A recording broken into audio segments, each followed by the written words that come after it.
Hello, hello. Thank you for joining us here on Media Queen TV, our 2025 series, episode 5.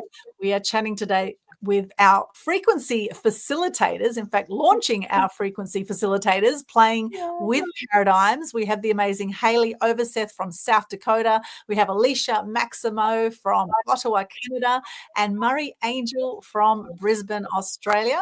And I'm joining you today from the Sunshine Coast in Australia. My name's Aldwyn, Altuney. It's an absolute pleasure to have you with us today. Thank you so much for joining us. A little bit about our guests before we chat about this very hot topic. And we do invite you to interact with us wherever you're viewing from. So feel free to do that as we're going along today. All right, firstly, let's introduce Alecia. We have Alecia at the top there. She is a global muse, a relationship alchemist and brand developer devoted to awakening what's real and resonant in people, partnerships, and purpose-driven ventures. She guides creators, thought leaders, and paradigm shifters in aligning their voice, vision, and vibration, not just through strategy, but through soul. As the voice behind the Venora Effect and co-creator of Global Impact Ventures, she believes presence is the brand, and when we lead from frequency, everything else aligns. Absolutely love that. And it's very late for Alecia tonight in Canada, so really appreciate you joining us. Thank you so much. From there. Thank you. Welcome, welcome. And Haleigh Overseth. Now, Haleigh is a writer first and forever, known for her vibrant, soul-rich storytelling that blends humor, heart, and higher consciousness. She's the creative director and founder of FrankiVerse Media and Franki's podcast network, where she builds strange, sparkly worlds across podcasts, fiction, and multimedia projects. As an intuitive frequency artist, Haleigh channels playful wisdom and cosmic insight into every project she touches. And expect mischief, meaning, and multiverse leveling up today as we chat with Haleigh. Very, very cool. Welcome, Haleigh. And thank you so much for joining us, and also late for you tonight over in the US. So thank you for joining us late at night there. And Murray is coming from Sydney today. Murray's based in Brisbane, normally on his way to the US to connect with Haleigh and Alecia. So very excited for your journey forward. And Murray is an energy facilitator, a soul igniter, and podcast host with the Franki's Podcast Network family. He guides souls home to their purpose through conscious embodiment, as well as hosting About Intelligence and co-hosting FPN and the Venora Effect, FPN being Franki's Podcast Network. If you're seeking to remember why you're here and feel ready to share your unique story through our global network, Murray would love to connect with you. Every willing heart has wisdom worth sharing, he says. Absolutely. Welcome, Murray. So great to have you all here. And I've been on all of your shows and I love what you all do. And you've got such a beautiful energy between you. So I really, really love your brand frequency facilitators. Can you share firstly how you all came to meet and how this beautiful relationship has developed for you? Who'd like to share? Well, that's kind of a fun story. I know. Where do we start? I mean, I met Alecia and Murray actually separately. I met Alecia through LinkedIn last year, and we ended up being able to meet in person because I traveled to near where she was in Arlington, Virginia. And Murray, I met through another podcast adventure that we were both kind of following. So I kind of met them separately, and then we all sort of like started we're on the same frequency. So it was natural for us to start spending time together and blending our projects together. They synergize so well. Yeah, it's beautiful. You definitely have a great energy, and you're also beautiful the way you go with the flow with things. Now, we are in the shadow of Mercury retrograde right now, and I have had all sorts of tech issues before we went live today, and you guys just flowed with it beautifully, and you were so great about it. Whereas, some people get very worked up about any slight change of plan that might happen from, what you might have been wanting. And whereas I love the way that you flow with whatever goes on in life. And I think it's so important to have that peace within you, no matter what is going on in the world. And I think it's an ongoing challenge for a lot of people, including myself, to remain peaceful, when life throws curveballs. I was going to say, I think it's what wonderful is that all three of us have that in common where we've gone through stuff in the past, business, friendships, what have you. But I feel like now that we've learned how we operate together, it's very easy for us to go with the flow and not take anything too personally. So we really appreciate you admiring that, Alden, because I'm just grateful to find these wonderful people like Haleigh and Marie as their beautiful selves to be accepted in that state of, okay, these people are, basically the same as me as far as going with the flow. So really appreciate you pointing that out. Because you're right, a lot of people do they're very in there like such a rush to get things done or when things don't go their way. And I find as a natural human beings that we are in the way that the universe connected us all, going with the flow is the best possible solution, I would say. Going with the flow with action. Sometimes technology is not always on our side, but there's divine timing in everything. So we got you, Alden. Don't worry about it. Thank you I so agree. much. I agree with Yes. you, Alecia, so deeply on that. And I think it's just a testament that three beings can come together from all different directions and clearly well diverse in our fields of expertise and purpose. And the fact that we come together with such a profound will and an effort to assert that will I think that's really what catalyzed us into this emotion, this journey that we're now on together. Because like we said, there's relationships, there's experiences, and there's all these types of things that come in from the 3D element of the world that we understand. And being a plane of materialism, you just have to figure it out what's right for you and what's not. And the only way to do that is to really just go with the flow and feel your way through things. And that's landed us in this really awesome experience now where we get to co-create together and bring a facet of multidimensionality to life. So yeah, I agree. Well said. Yes, thank you so much. And it's such a great topic today where we're chatting about paradigms. And when we look up the meaning of paradigm, it's a standard perspective or set of ideas. It's a way of looking at something. And the word paradigm actually comes up a lot in academic, scientific, and business words. So a new paradigm in business could mean a new way of reaching customers and making money, for example, right? That could be a paradigm.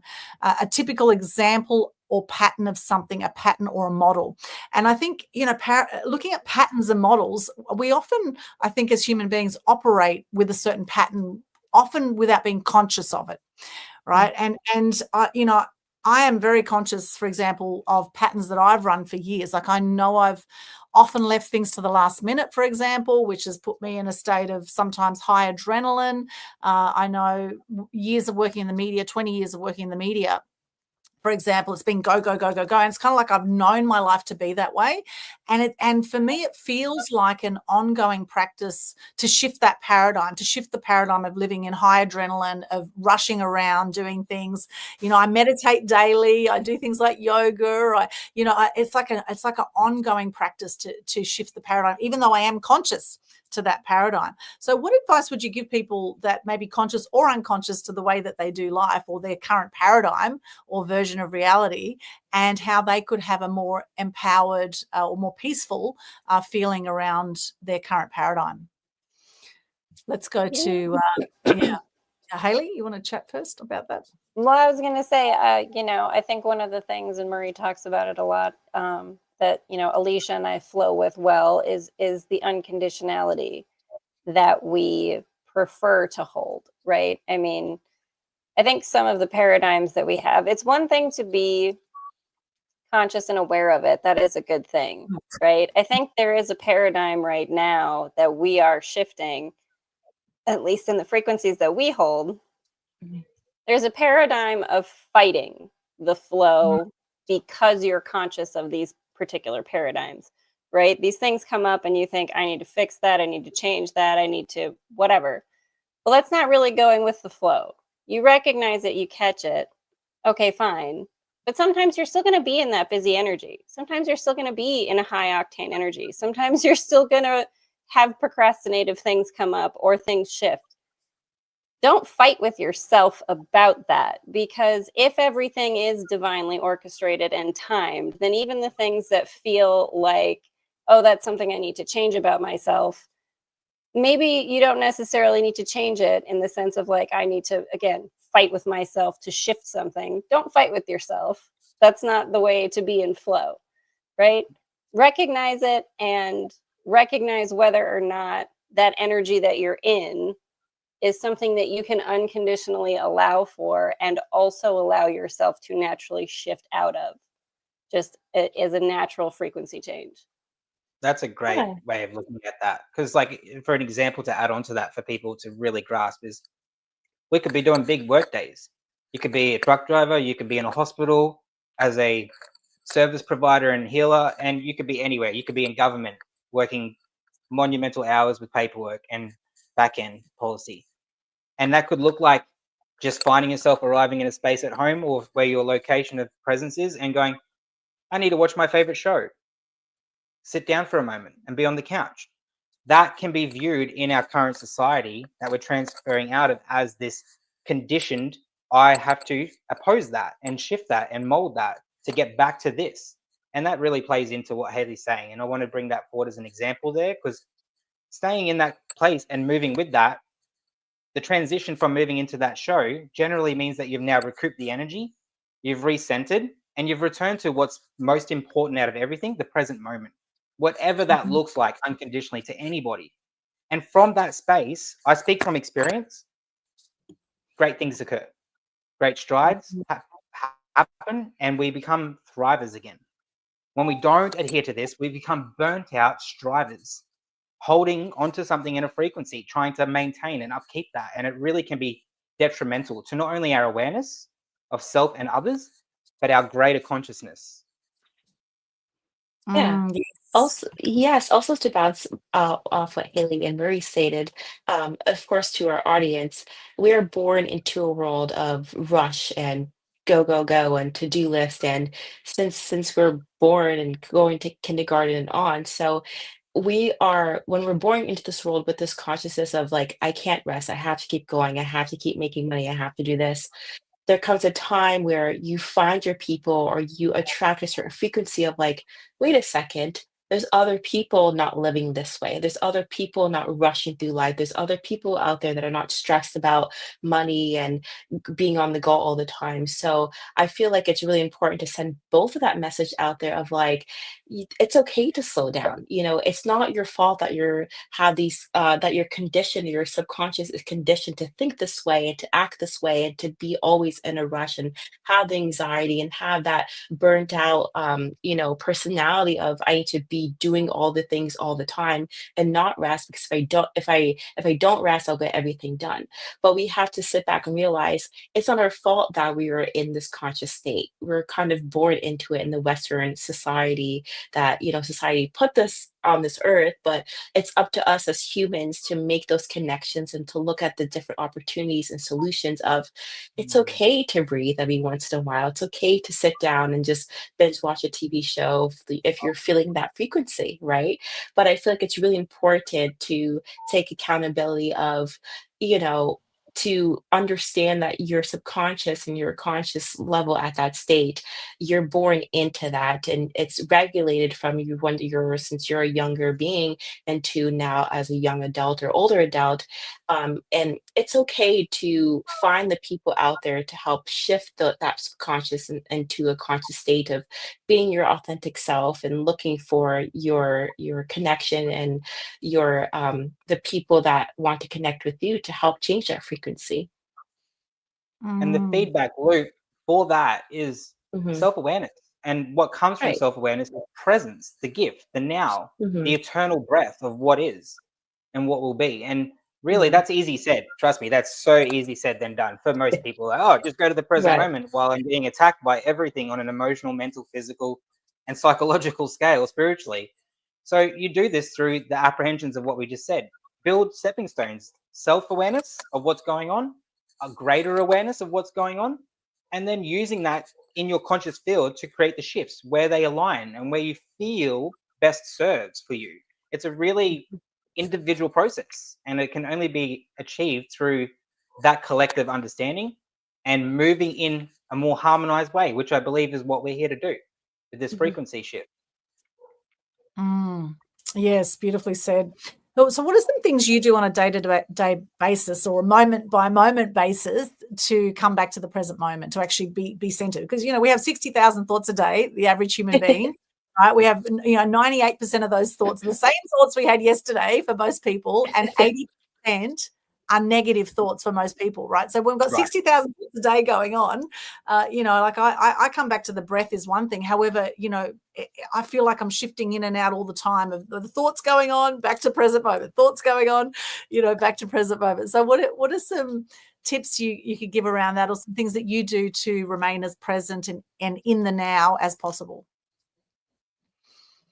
I would say sorry, Haleigh. I was gonna say, I had the perfect example what happened to me today. I just realized that I have free will. Instead of dealing with a frequency or a certain energy that you don't want to deal with just because you're having these negative thoughts, I just picked myself up and I brought myself back home and got prepared to be on this amazing podcast. But it's more of stating of like, why am I sitting here dealing with this? I don't have to do this. And realizing you have free will to get up and move the body or take action and still align with that frequency, with the energy that you want to attract or that you want to adopt those positive mindsets or those positive thoughts.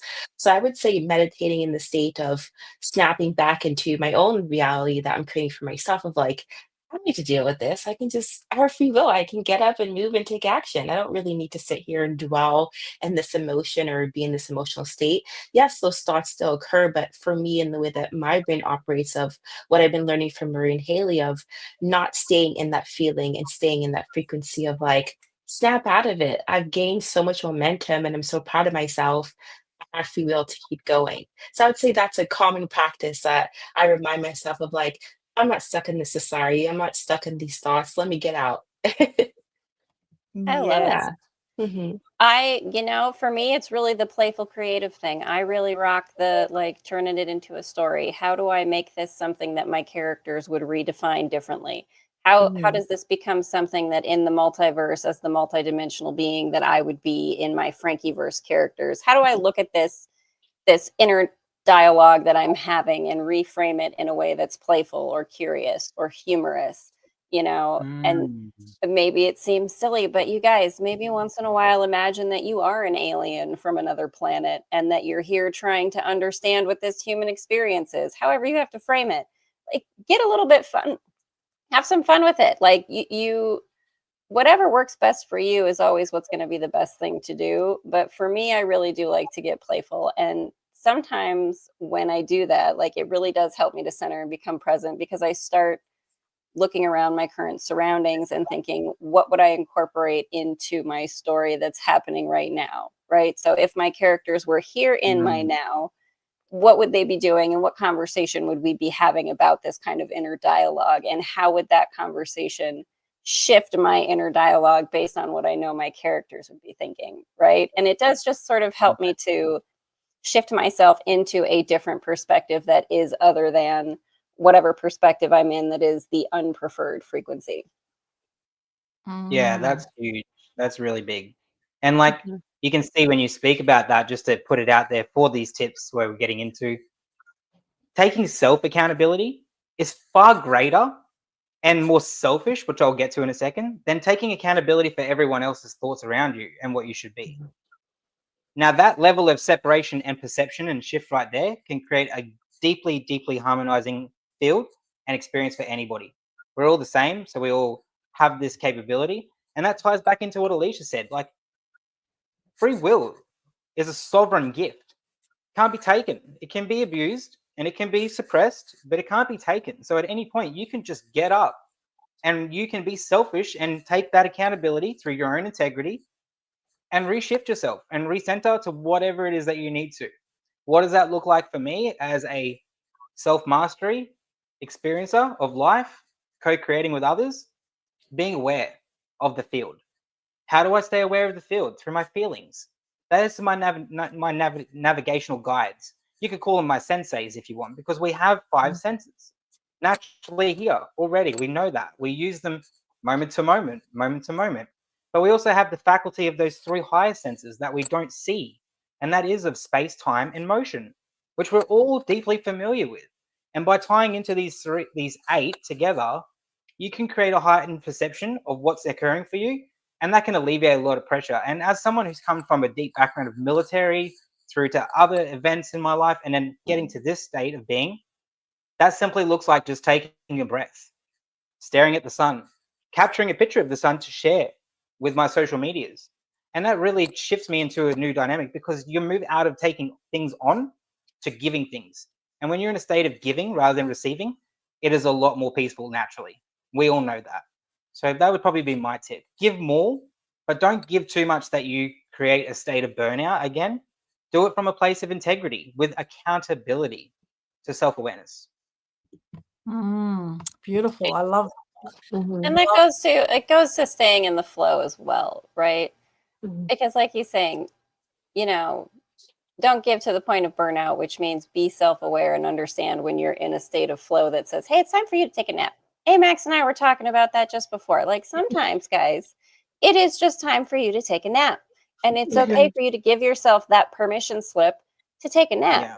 And, you know, if you have to just do that, if you have to moment, sometimes give yourself a little permission slip, whatever it may be, you know, even if, you know, put on a song that you like to listen to, take a moment to go like get that coffee and don't feel guilty about it, whatever you're doing, right? Or do take the nap and don't feel like it's not okay just because you're not in kindergarten and don't have a chocolate milk anymore.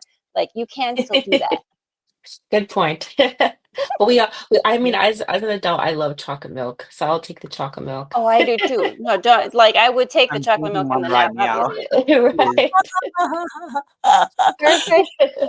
Yes, do what brings you joy. And sometimes, you know, take the nap and sometimes sleep in a little bit, you know, if you are able to, depending on your commitments and, you know, what you've got coming up. But I guess really at the end of the day, it comes down to priorities and, you know, noticing with that self-awareness that Murray's talking about, noticing, you know, what you do that does bring you more peace or what you're doing in your life that doesn't bring you peace. And depending on how you want to live your life, it's really up to us, right, as to how we're going to do life in any moment or any day. And, you know, regardless of others maybe freaking out around us or whatever's going on around us, the things we can't control, you can control how you show up in your paradigm or with your frequency. And, of course, frequency, you know, where I love Dr. Hawkins' scale of consciousness. And, you know, for anyone who doesn't know about that talks about how we, you know, Dr. Hawkins is a psychiatrist from America that did a lot of scientific study into energy centers and found we were, you know, 99.9% energy frequency and vibration. When we have different emotions, we're vibrating at different frequencies. And when I say peace, you know, what brings you peace? Peace is one of the highest vibrations you're going to feel. It's one of the most elevated and expanded, if you look at a funnel, experiences we'll feel. Above that is actually enlightenment. So 600 hertz we're vibrating at when we're at peace. Enlightenment is 700 hertz plus. Now, love and above is a beautiful thing, a beautiful experience for most people. Love is at 528 hertz. Joy and gratitude are at 540 hertz. So that's generally the area that I aim to play in. I like to live my life around those frequencies.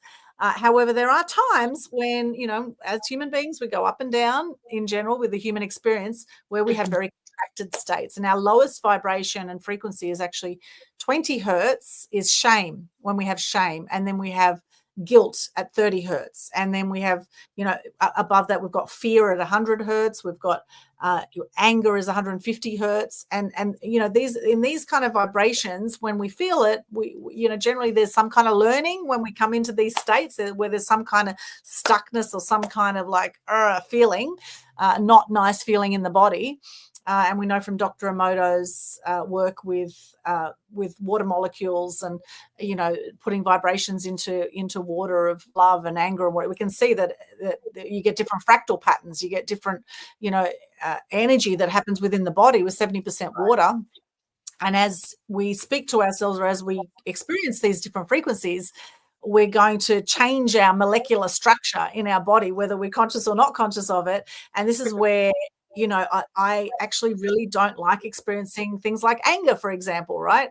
And I've suppressed anger, and for years I've had depression because I've suppressed the anger. However, it's also important, I think, to release it without hurting anybody else at the same time. So I think, and there's learning, some of the, the biggest breakdowns can lead to the biggest breakthroughs.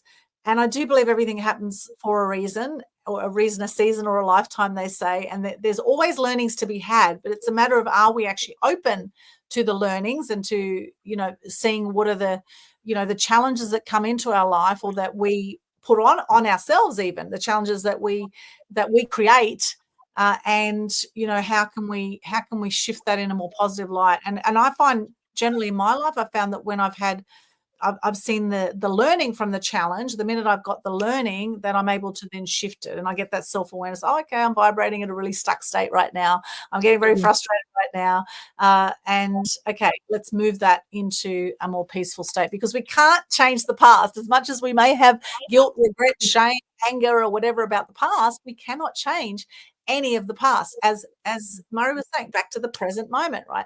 All we have is now. And so then there's this fine balance of, okay, we want something for the future. We set goals, for example, right? We set goals around certain things, and that's in the future. But what we do now can lead to, having those goals manifest faster for ourselves or not. So let's talk about the paradigm of, being in the present moment and having goals and playing with that, yes, I want to achieve something, in whether it's whatever area of life it's in. It might be in, with family, with health, with finance, with business, whatever it is, whatever area of life you're playing with, that you set some goals in, and then being in the present moment powerfully to then have those goals happen for you. So let's talk about that.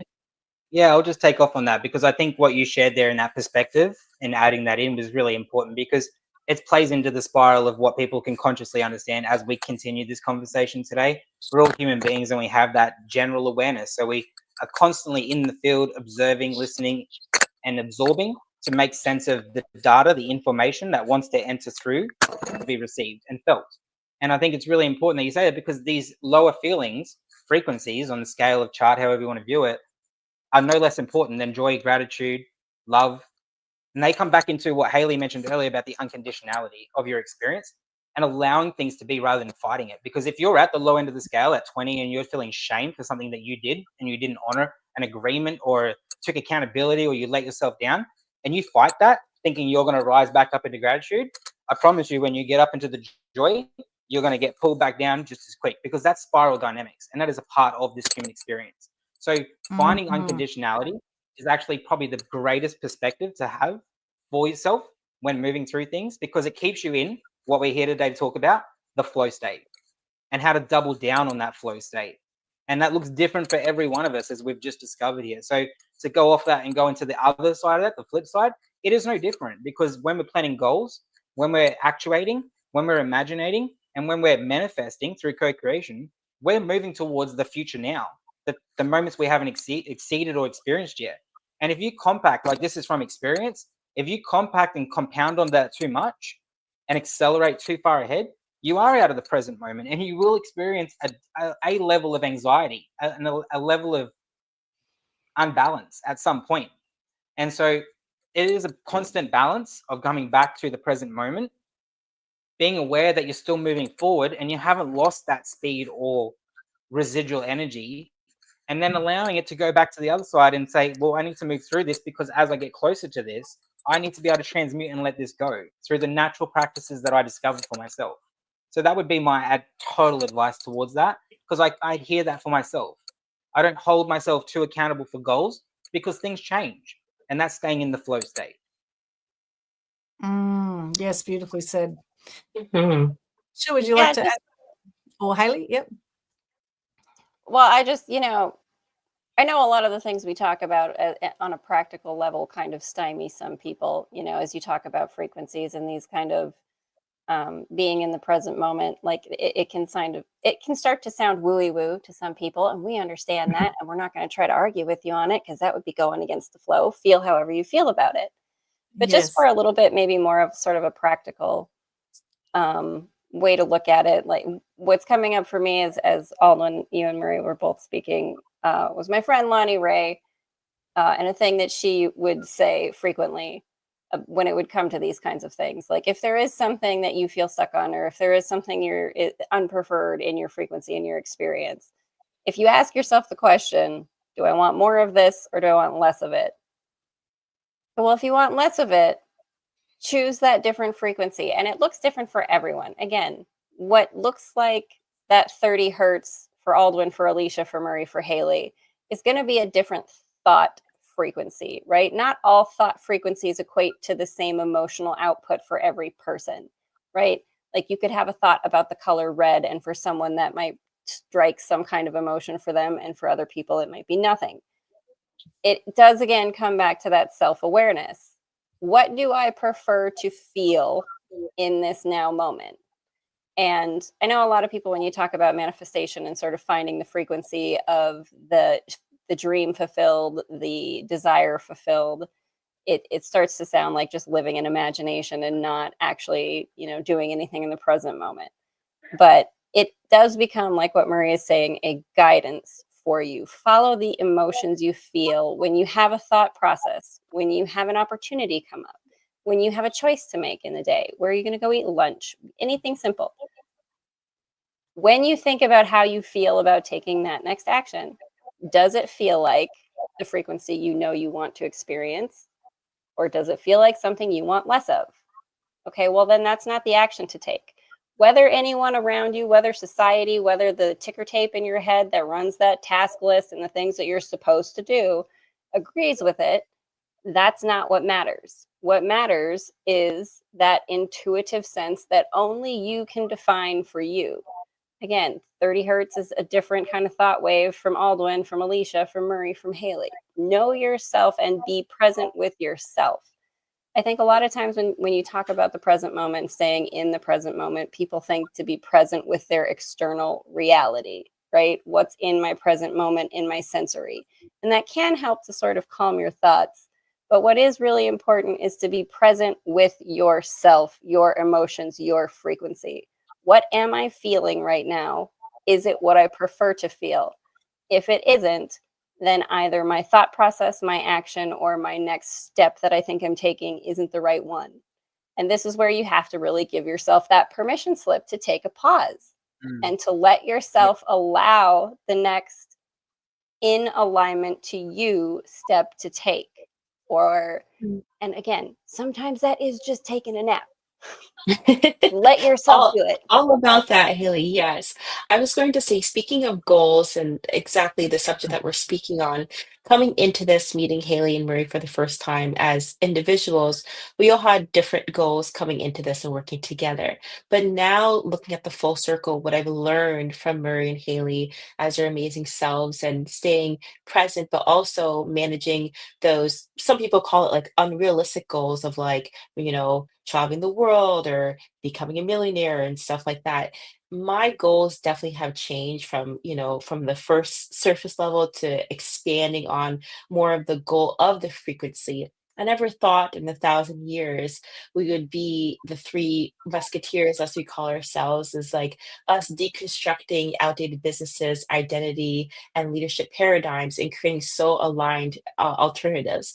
I never thought that would be a goal that I can check off my checklist of like, we're actually out there changing lives. We're actually out there healing people. We're actually out there giving people an outlet or a platform to learn about shifting a paradigm or, leaderships into the new paradigm, into the new ecosystem that we're creating together. So to look at it from a full circle, um, I would say my advice to the audience would be don't take anything too personally, especially when people are dealing with human emotions. And we're just lucky to have adopt how to regulate those emotions and adopt different practices. And also, I would say trust into your intuition. As women, we have a very, very powerful intuition. What our gut and our feeling is telling us, definitely follow that feeling between our heart, our head, and our gut.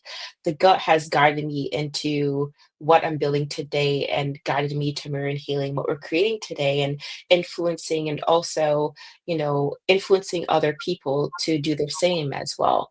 So I would say that would be the best advice to give people out there when it comes to trying to accomplish those goals, but also um, accomplish them with a type of entitlement of like, this is who I am, this is who I'm showing to the world. Let me attract that energy so I can complete that goal, whatever that goal may be, if it's big or small.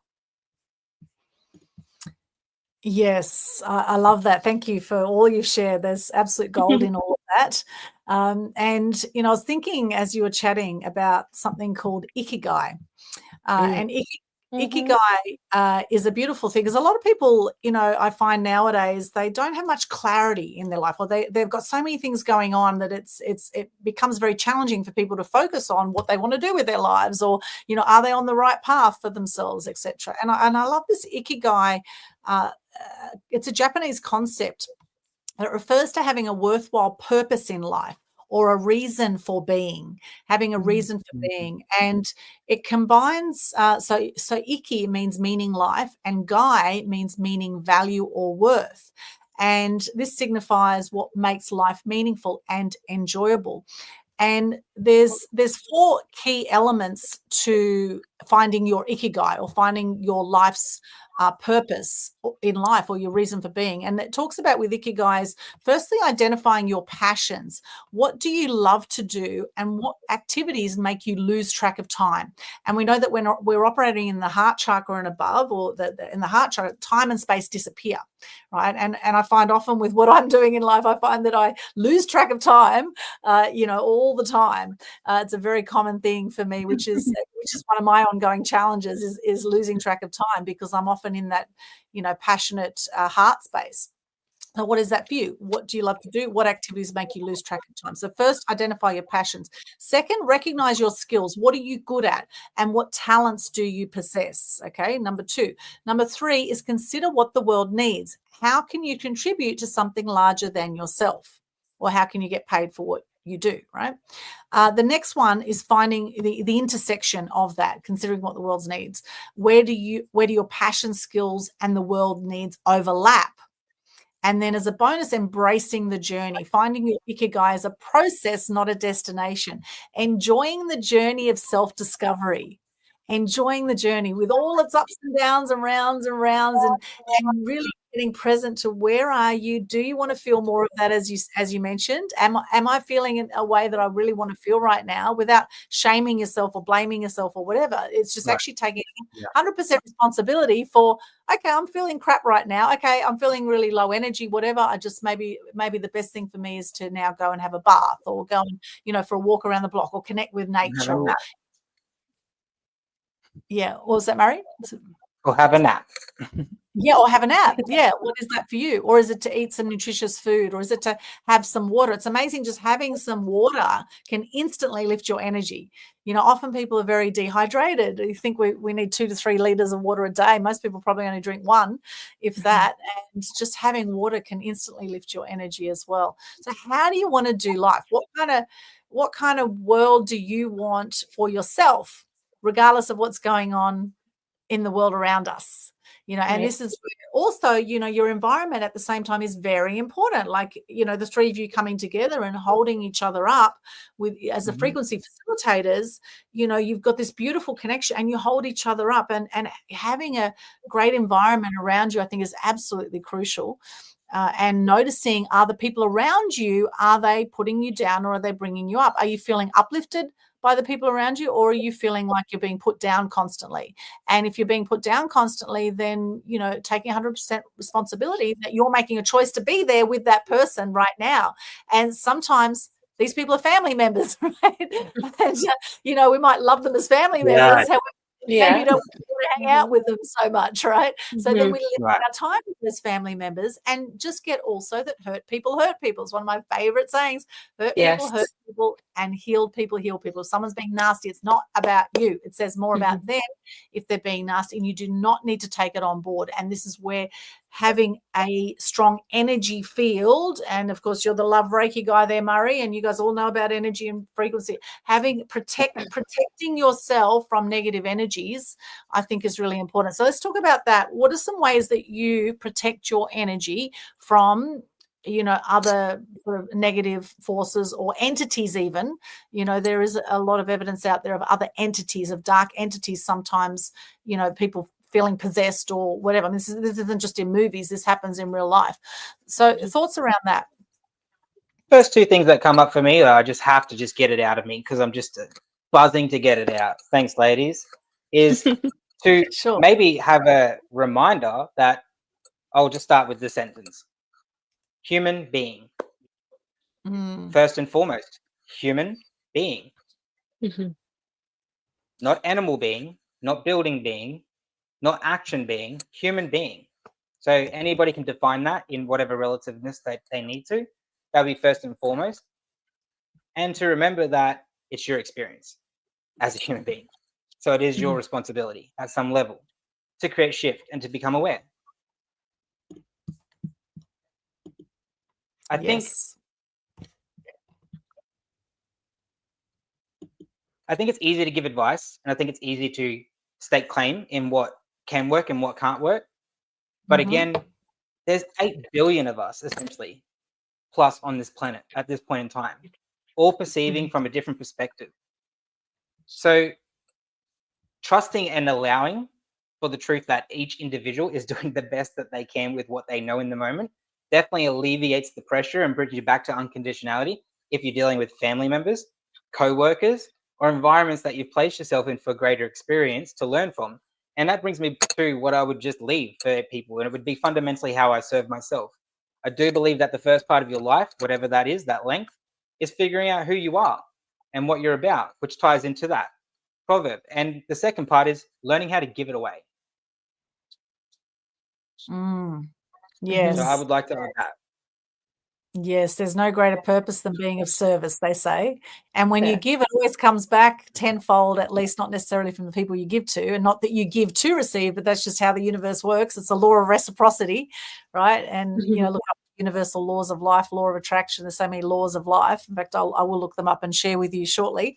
But yeah, I love that. Human being. We are human beings. How are you being right now? What is your paradigm of being right now? We are human.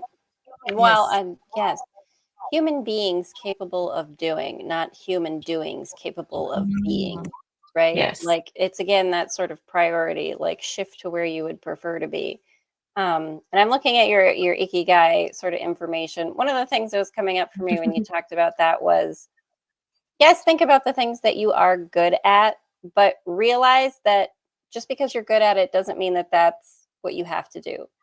Like, think also really about, what are you really curious about? What are you really interested in? What are you really willing to devote yourself to? It might because that's another part of the flow state. Sometimes you master a skill, sometimes you master an ability, and it no longer holds the same kind of thrill for you that maybe it used to. So allow yourself to shift into something else. Where is your energy now? Allow that to just shift itself. And then the other thing that was coming up, you know, when you're mentioning service, I mean, this is something that sometimes Murray and I have some, you know, different kind of definitions on service and sacrifice, right? And what I'm thinking of is, like, a couple of years ago, I started doing this thing in the morning because of something someone had said about being of service. Like, how can I be the reason someone is grateful today, right? And I said that one morning, and I had this fish tank in my garage that I wasn't using, that I didn't want, that I was like annoyed with myself that I hadn't taken it to Goodwill yet to get rid of it, right? Like, it was one of those things. It was just like taking up space. On one of those mornings when I asked that question, how can I be the reason someone is grateful today? My cousin called me up and said, hey, I have this friend whose fish tank is leaking and they need a new one. Their fish are going to, like, they have their fish in bowls. It's like, it's a problem. Their carpet's a mess. They're like, they need a fish tank right now. Like, I know you have that one in the garage. Like, would you be able to lend that to? I'm like, they can have it. I've been meaning to get rid of it. Like, if they're willing to come and get it, they can have it. And it was like, I was happy. I got a thing that out of my garage that I didn't want anymore. They were happy. They got a free fish tank that they could deal with this problem right away. And it was sort of a demonstration from the universe, if you will, that being of service doesn't always mean sacrifice. If you believe in a truly loving universe, the universe is going to find a way for you to be of service that is your highest joy, that makes you feel like the best version of yourself. Because when you are that best version of yourself and you enjoy being of service, that is when you are of the highest service. That's when you provide the highest frequency while you take whatever action it is that you are doing to be of service. So I do think sometimes there is that, again, shifting a paradigm. To be of service does not necessarily mean you need to give up something that feels not resonant to you to give up.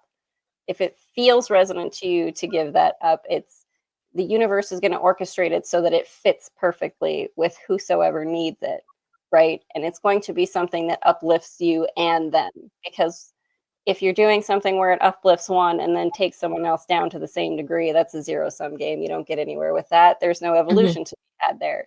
It's the upliftment of any parties involved, right? And that's, as frequency facilitators, that's where we're at. We want upliftment and harmony for everyone involved, because we know that that is available and possible.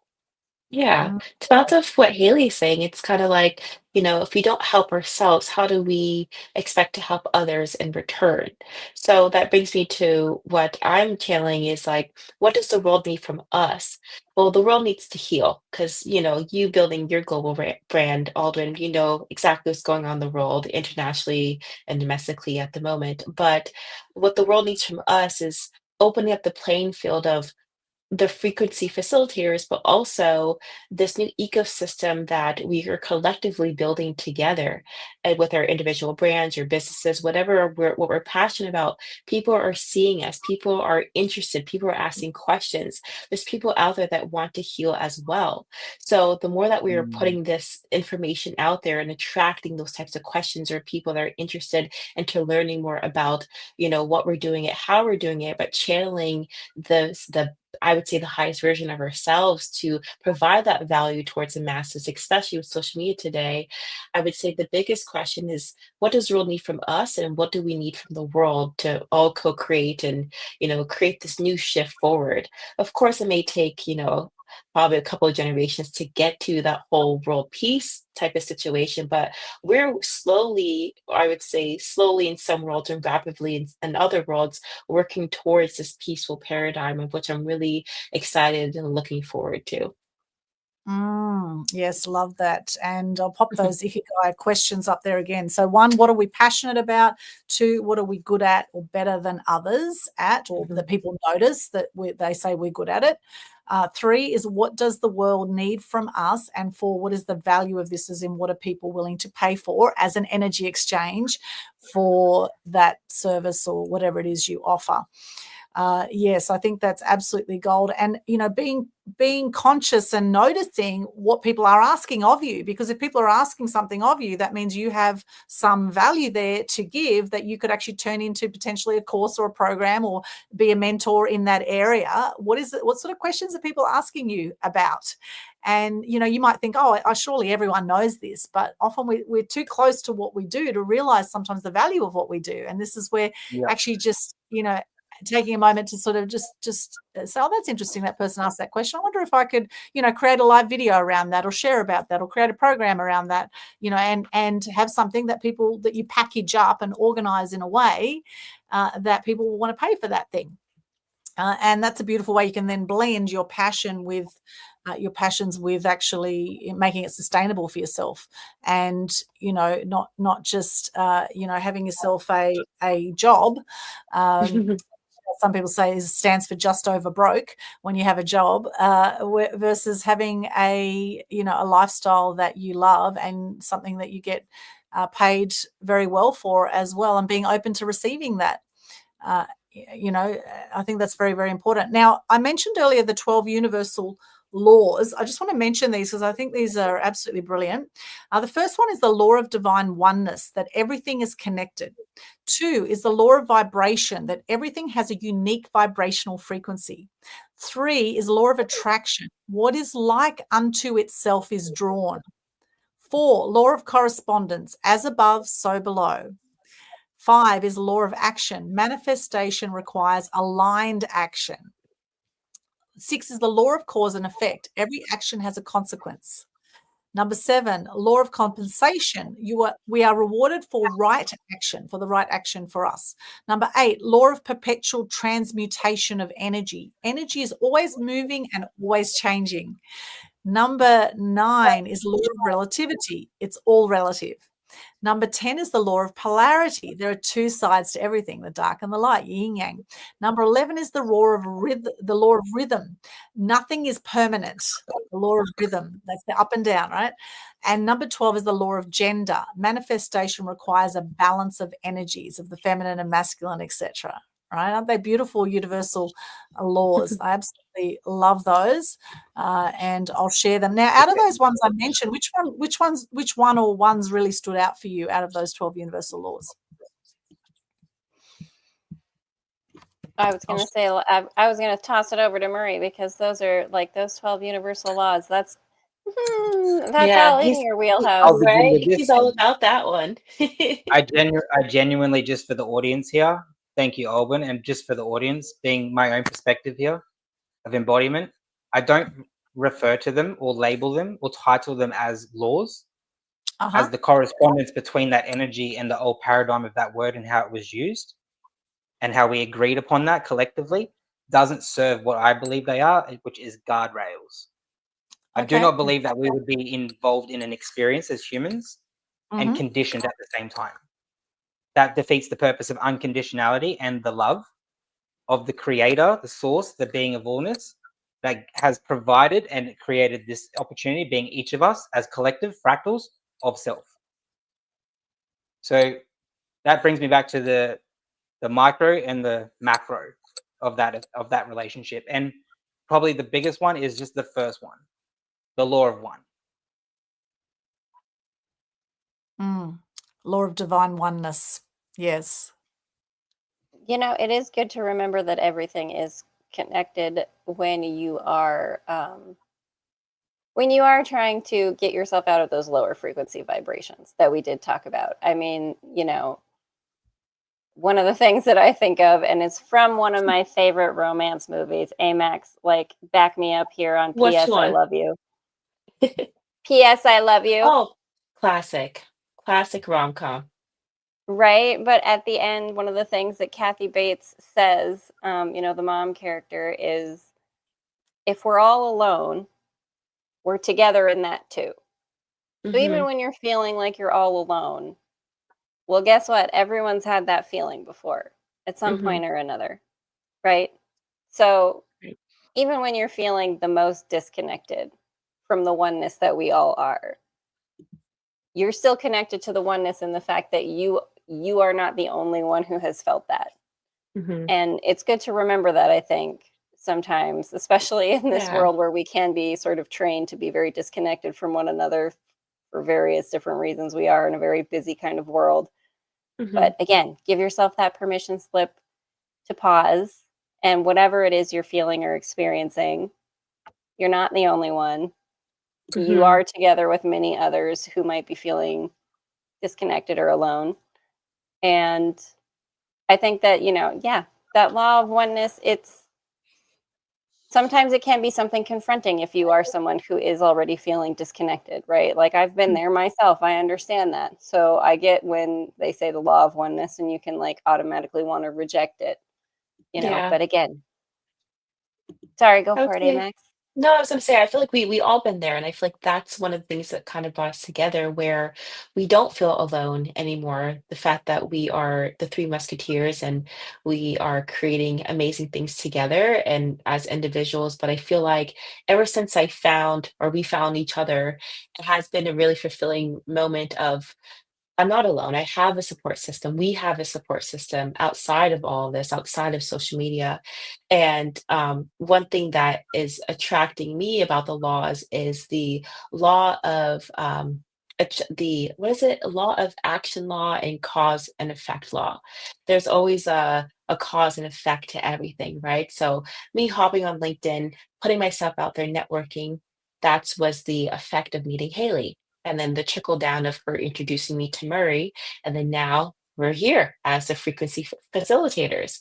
So I believe there's a connection in all the laws, but not so close in, more of keeping an open mind of the laws and how they interact or intertwine with each other, and just staying in that flow state of being open to putting yourself out there and attracting your tribe or attracting your community where you feel welcome, where you do not feel alone. There's people out there that will accept you, whatever state that you're in. We are human beings, and there's people out there like Mira that have the patience, that has the work, that has done the work, that helped me do the work to be my amazing self every day. So I really appreciate the team here and are calling ourselves the frequency facilitators, because where we were months ago, where we are now, has been an amazing progress, not just for me as an individual, but also for Mary and Haleigh as well. I don't want to speak on your behalf, but I'm proud of both of you guys, and you guys are an inspiration. So I appreciate you guys so much. Vice We versa. appreciate you, Oh, Amax. You're man. the best. We Yeah. love And I you take so it back much. just for the audience, because that was a real time. That was a real time there. So this is a great lesson for all of us to learn from. I actually would like to change my original selection and go to I prefer the law of rhythm, because the law of rhythm reminds me of the law of acceptance, which is my natural state of being, and that's going with the flow and allowing things to be as they are and not challenging that. Finding the adversity and the love and the compassion within that to accept it, experience it, and embody it. Yeah. Yes, I love that. Yes, I Haleigh? do have to say, no, I was just going to say, Murray Angel is just so very good at that, just unconditionally loving every part of his Yes. human experience. And Appreciate you, I just, man. right, big props to you. And Amax, you're such a great frequency holder when it comes to that positivity and that upliftment. Like, there is always a way to get to that higher level, and you believe in that so much. So I just want to give some love bubbles to my teammates just for a hot second Aw, there. appreciate you, girlfriend. Haleigh, Alecia, you must say something, because Haleigh, being the creative director of this experience and this traverse three-way friendship we've built here, being paradigm players and shifting those through our frequency, you bring an immense creative sense of imagination, which ties into one of the most fundamental things this planet exists for. Why we're even here, curiosity. And without that, I believe this experience has so much more against it. And I've learnt that through you, with my time with you. Curiosity has allowed me to shape and shift and play in this playground as the human being I am. It's allowed me to redefine condition and limitation to unconditionalness and unlimitedness. And when you put those two together, life really does become your oyster. You really do become the pearl of your own existence. And Alecia, the fortitude you show towards working with people, listening, the ability to absorb and listen and hear others, is a clear reminder of why this experience, it matters so much as well. Because without hearing and being connected to others, there is no cause and effect. You're just stuck in your own individualism. And we recognize that now as ego. And as we grow, we are moving away from that towards more collective harmony. So it's just a deep honor to know these two ladies, to serve beside them, and to share anything that we co-create together. Aw, you guys are getting me emotional. It's so beautiful. It's so much love. As you were sharing all this love, it was really interesting, because I was just about to chat about 5 love languages, which is another paradigm, because these really are all paradigms, right? 12 universal laws, the ikigai. These are things that people have made up, right? Human beings have made up this stuff, and we've either taken it on board as gospel, kind of like the Bible, that was written by certain people, right? As an example, I mean, all religions were written by people.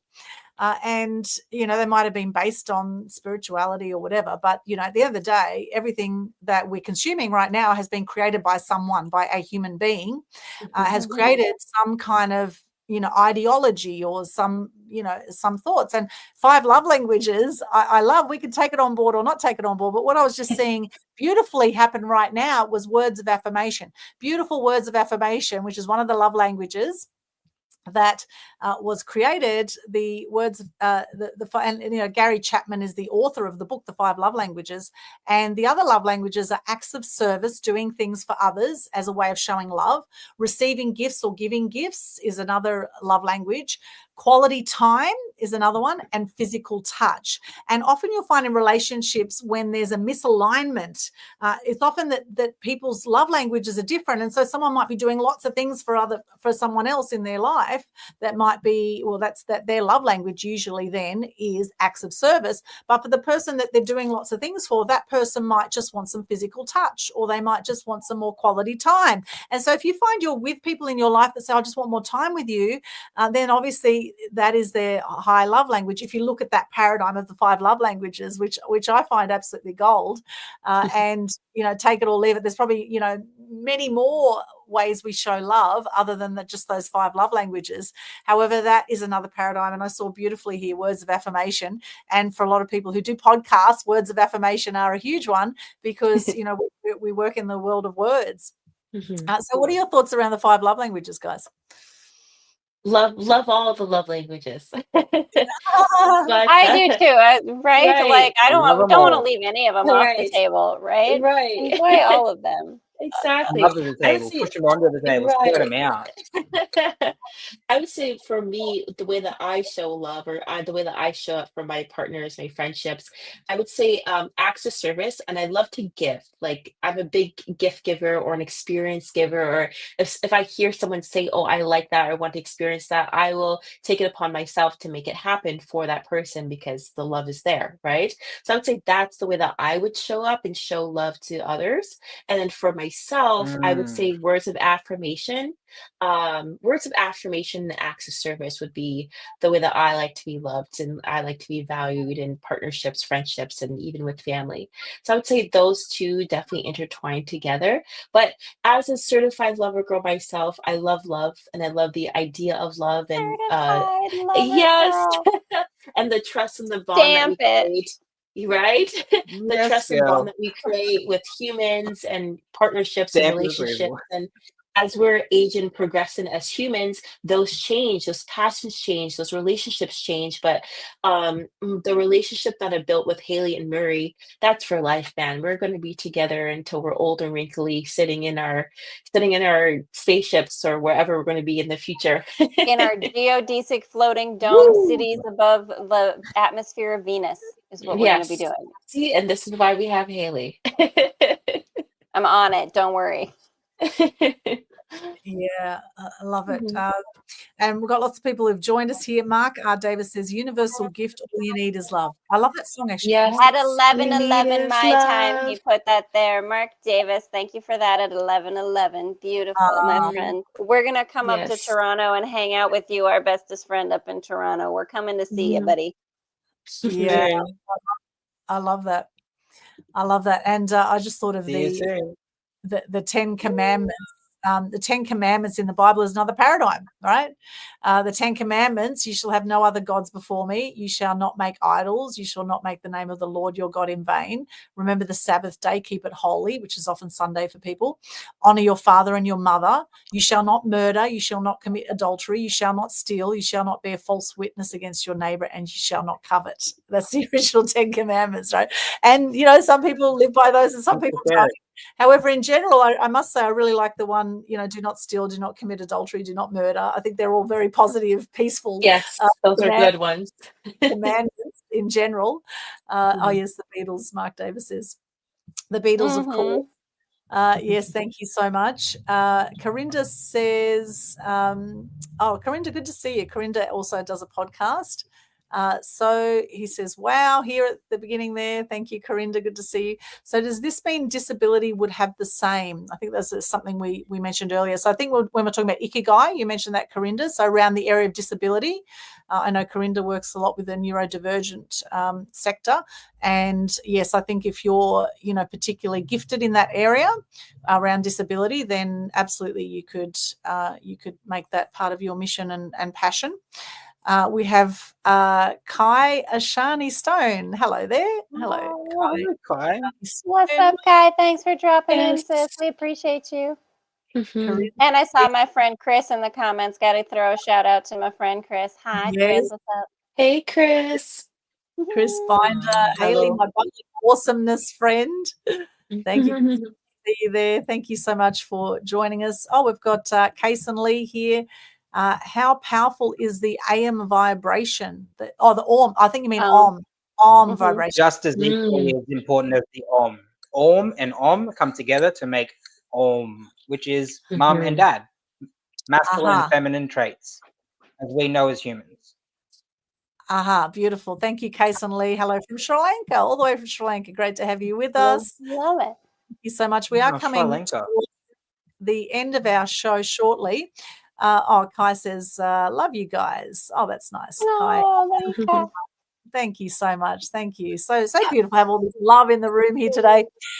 Now, our topic, of course, on this amazing Media Queen TV episode, frequency facilitators, launched today, playing with paradigms. Anything else we want to share about paradigms before we start wrapping up the show? The importance of conscious to your paradigm, perhaps. Yes. I did just want to tap back into what you were saying about no matter what paradigm you're choosing, whether it's the commandments or universal laws or love languages, they're all made up by us humans. So the thing to remember at the end of the day, like Alecia was saying and Murray does say all the time, is that you have the free will to make up new paradigms whenever it is in your flow state and in your resonant best interest to do so. You are one of the quotes that I have shared before, you're under no obligation to be the person that you were 5 minutes ago, Alan Watts, and you're not. So yeah, that's what I would say about those frequencies and that paradigm or idea of paradigms. You get to shift those at any time because we're the ones who made them all up in the first place. Exactly. Great point, Haleigh. That was beautifully well said. Thank you, Amen. Absolutely. Yes. And I think for me, personal development has been absolutely massive because, I'm a completely different human being, I feel now, to how I was 20 years ago. Now I've invested, over $1 million in my business and personal development in that time, and I continue to invest because we never learn less. And I think we're constantly teaching each other and learning at the same time with everyone around us. And to fast track your results in life, it's important to have mentors, I believe, who can help you fast track your results, and also to make the time to do the inner work. And I've done everything from hypnosis, NLP. I've done, Landmark was transformational for me. And I remember in Landmark Worldwide, if you look up landmarkworldwide.com, one of the foundational things in Landmark, they talk about when you do the Landmark Forum, they talk about life is like a blank canvas, and life is empty and meaningless, and it's empty and meaningless that it's empty and meaningless. And so in effect, actually, we have a blank canvas in front of us. We're all born with this blank canvas, right? And we then have experiences, and the experiences we give meaning to, right, with everything that happens around us. There's an experience that happens, something happens, we give it meaning. Something happens, we give it meaning, right? And so we're meaning-making machines. And the minute we get conscious to the meaning that we give all the things in our life, whether they're empowering or disempowering meanings that we give to things, the sooner we can shift it. And, Landmark for me was one of the foundational, pivotal programs that helped me see blind spots that I didn't see, where I was limiting myself, where it was like I had the accelerator on with one foot and then the brake on with the other foot. And this is sometimes how we do life. Is like, I really want this result, but then I'm stopping it here because I've got some subconscious belief that I'm not good enough, or I don't belong, or whatever it is, or I'm not loved, right? They're the three biggest things: not good enough, don't belong, are not loved. They're the three biggest things that block people. And often they stem from experiences we've had in the past. And it's actually getting conscious to, okay, what are the things that might be blocking me from being fully present, from living a fully empowered life? What are the things that might be blocking me that I can personally take 100% responsibility for and shift? Because if we don't take 100% responsibility, then we're below the line, we're blaming, we're shaming, we're, feeling bad about things. And when we're in that stuck energy, we're not going to be able to really impact change until we move out of that stuck energy, whatever that's going to take for us. And of course that stuck energy is important at times because we need to get the learnings to then be able to move out of that stuck energy. So it's all, as Murray was saying earlier, this whole Dr. Hawkins scale of consciousness, which you can see in the Conscious Community Global Facebook group. By the way, I've put the image in there. You can have a look at that, and it's in my Linktree /Aldwyn. You'll see the link to that. That in that funnel of life, that it's contracted states, and these actually all link to our states, our beta states, alpha states of how we operate as well, which is very interesting. The contracted energy versus the expanded energy, and it's all a choice, moment by moment, day by day, how we're going to navigate that, that roller coaster ride of life. If I can I'm just being called to just jump in and kind of for the audience, bring in on the 100% responsibility angle. Remember that 100% responsibility does not mean that you punish yourself on behalf of the paradigms of others. 100% responsibility means that you take responsibility for your own free will, that you can send out a different resonance into the world. You do not have, taking responsibility doesn't mean I sit here in the lower vibrational states as a penance, as a punishment, as this is what I deserve in order to have those better states. No. You don't have to be, again, the person you were 5 minutes ago. Taking responsibility just means, like Alecia said, remembering, I have free will. I don't like this conversation that's happening. I'm not obligated to be here. I'm going to get up and move. I'm going to get up and leave. And I'm not going to judge myself for it. I'm just going to understand that this energy I'm in doesn't feel good. I'm going to remove myself of it because that's the next obvious thing to do. So, yeah, I was just being called to share because I know that in the energies that we live in this world, we can be very punishful of ourselves when we talk about responsibility. Yes, and that just ties into my finishing as well. Sorry, Aldwyn, I just wanted to also add to that as I'm receiving a channel for this. And it is just the simple fact that this is a human experience and it is an individual one to each of us. So throughout that, there is going to be states of the past. There's going to be states of the future, all which are no longer real. And through those paradigms, whether you're identifying in the past or future, there will be attachment. And the best way to alleviate that attachment, to come back to everything that we've spoken about here today, is presence. And you have free will. You have the gift of making choice. That is undeniably the greatest gift that we've ever been bestowed here or could ever receive here in this experience. And if you can attain even just a slice of that pie for yourself, everything that we've shared here today, that we embody, that we frequency outward, you're a part of that, collectively, individually. Thank you, Haleigh. Yes, thanks for that message. Yeah, absolutely. Yes, and we can be really hard on ourselves. We're often the hardest on ourselves, and noticing when we're being hard on ourselves. Like, are you calling yourself an idiot? So many people say, oh, you're such an idiot, as a throwaway comment. Oh, I'm so stupid, I've done whatever, right? Like, notice those conversations and let them go. Let them go if you're having those conversations with yourself, because you've probably got enough people around you that are being hard on you. You don't need to be hard on yourself as well, right? Absolutely. Wherever you are is absolutely perfect in this human experience. And another thing with free will, we have creativity, right? What we're doing here is a beautiful creation. And I see Corinda earlier in the chat says, how would it be good for us to be a podcaster? I think what he's saying there is, how good would it be to be a podcaster? So, and I know Corinda does podcasts, and to do that for a living as part of your ikigai, that'd be cool, right? And a lot of people do it. Right. So it's definitely definitely possible to do podcasting for a living.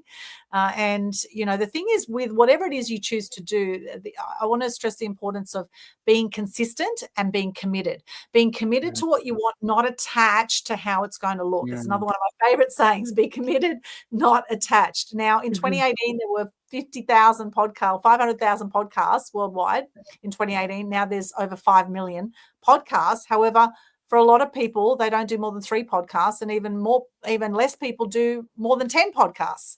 And so this is where, you know, having consistency with what you're doing is so important.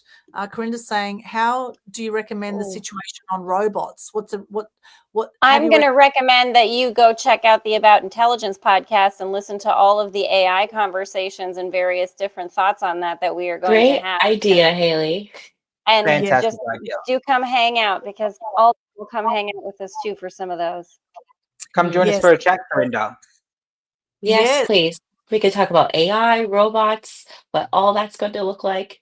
Yes. We'd love to have that conversation with you. Yes, Corinda's very, very cool. Thank you, Corinda, for that. And he does a very cool Empowerment Extend podcast is his one. And I've been on that and had Corinda and Sarah on Media Queen TV as well, which has been really cool. So thank you there for joining us, Corinda. We are about to wrap up the show. So before we wrap up, we always ask our guests what is a favorite quote or motto that they live by or that they enjoy, as well as how can we connect with you. So let's go firstly to Alecia. What is a favorite quote or motto that you'd like to share with us? Of course, this is a motto that I share to myself, as far as you don't need to hustle your way into alignment. You need to remember who you are when you came into this world, and to who you are now, or who you currently want to be, and how to get there towards your highest frequency or towards your higher self. Remember who you are. Think subconscious, conscious when you're dreaming. Put that into your mind and think about who I was before society influenced me to become this person currently. Who do I want to be and who do I want to become? But the first way to align is remember who you are. And I just want to share a second one very quickly.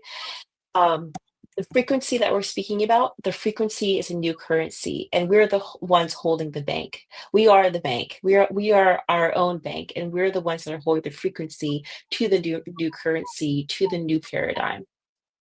Yeah, I love that, Alecia. Beautiful. And for people who want to connect with you, where can they go?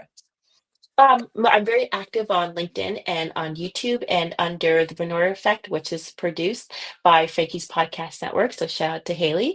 But reach out to me on the beacons on my Linktree, LinkedIn, and YouTube. Beautiful. And for those on the audio, that's beacons, beacons.ai/Venora is VYNORA. Beautiful. Thank you so much, Alecia. Amazing having you here today. Thank you. And Haleigh, what is your quote for us today? I picked a Nikola Tesla quote for today. If you want to find the secrets of the universe, think in terms of energy, frequency, and vibration. Because Tesla had it figured out. Hold the frequency and the things will come to you. And connect with me on my Linktree. And also I am active on LinkedIn as well. Franki's Podcast Network on YouTube. Just check us out, look us up, come hang out. And we're happy to facilitate any frequencies that you may be feeling are stuck. So if you would like to enlist the services of the frequency facilitators, reach out to any one of us. We are happy to negotiate whatever it is you may need. Beautiful. Thank you, Haleigh. And that link there, go to Linktree / so that's linktr.ee/h.overseth, OVERSETH. Thank you so much, Haleigh. Amazing having you on as well. And now we'll go over to our beautiful Murray Angel. Murray, what's your quote for us today? Beautiful. Thank you, Aldwyn. Amazing quotes, ladies. Really synthesized and compacted well. I'm sure they'll land exactly where they need to, like everything always does. So my quote for today is one of deep resonance to me, and I believe it will resonate deeply with the masculine qualities of this universe, both in the females and masculine and males of the collective. You are not the sum of your actions, but of your choices. And you have an endless and infinite amount of potential in your choices. So don't limit yourself. Don't define and don't condition yourself. And to add on to that, I just have a beautiful saying that I like to live by. And it's really this simple. Do things from love, not for love. From this state of separation, you will experience a new paradigm. Be the creator that you chose to come here to be. After all, you have free will. You can find me actively on everything from my website, www.lovereiki.com.au. You can also find me on pretty much every social media under Murray Angel or Love Reiki. You'll also find me hosting a variance of co-host and my own through About Intelligence under Franki's podcast network, where we look forward to experiencing each and every one of you in the future. As paradigm facilitators and shifters, we look forward to finding new ways of being with all of you.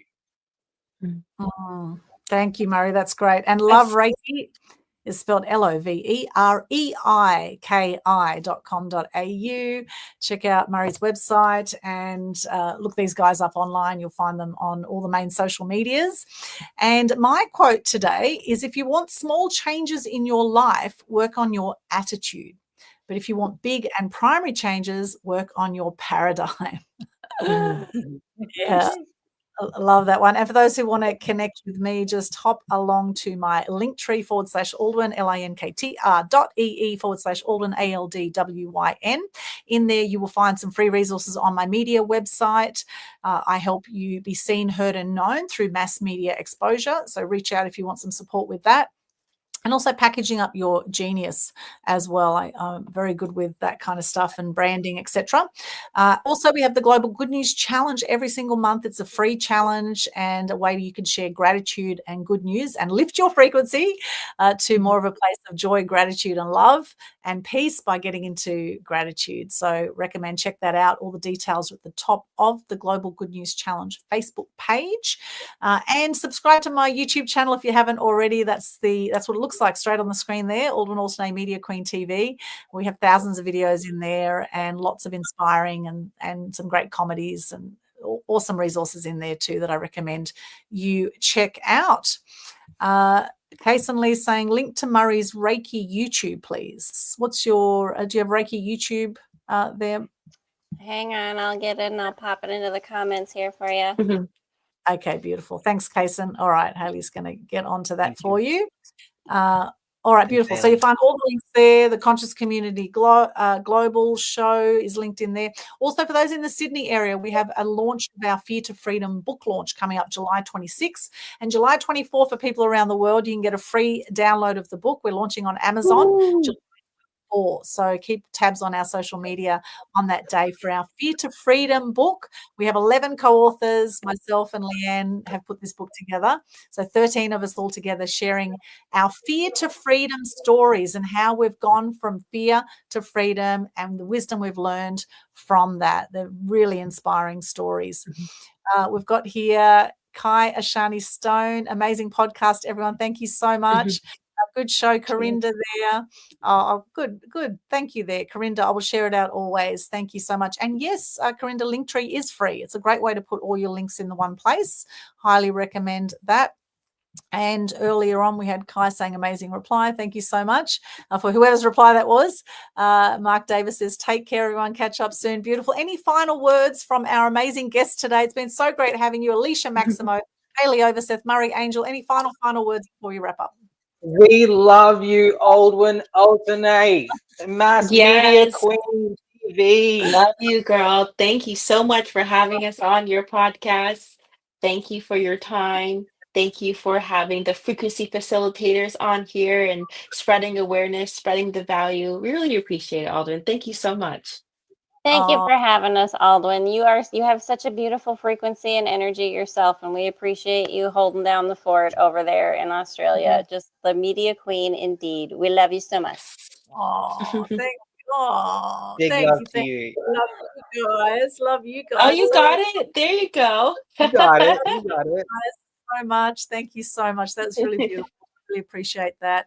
And, here it is. You've heard it first here on Media Queen TV. We have launched the Frequency Facilitators, and you're going to see a lot more of these guys. They're absolutely awesome. Love you all so much. Alecia, Haleigh, Murray, thank you so much. And your podcast, amazing. Check all their podcasts out. Check all their links out. Let's stay connected. You are not alone, my friends. Here's to shifting your paradigm, shifting your life with the Frequency Facilitators, and more amazing Media Queen TV episodes coming up too. Thank you so much. Thank you. Have a beautiful day or night wherever you are in the world. We'll see you next time. Bye for now. Thank you. Bye. Thank you, guys.